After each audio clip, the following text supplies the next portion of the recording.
Maraming nalilito dito. Ano ba talaga ginagawa namin at ano naman ang ginagawa ng reseller? Linawin natin. Kami ang back-end. Kami ang production. Kami ang design team. Kami ang engraving. Kami ang quality control.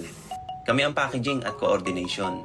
Ibig sabihin, lahat ng technical at operational side sa amin. Plus po. Sa partida. Wala nang ano to. Shota na lang. Shota na lang ang ano nito. Unang pinagkakabalan. Meron na. Meron na. Oo. Dati na lang. Pinipili Pasig. Grabe, kagandahan.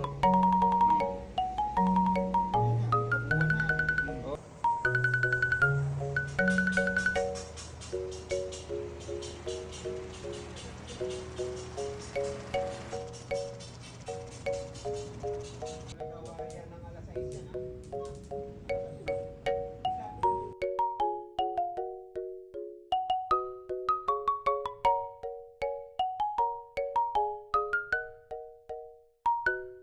Profile.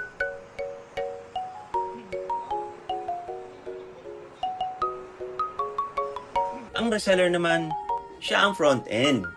Siya ang naghanap ng client, siya ang nagpe-present ng product, at siya ang nagko-close ng deal.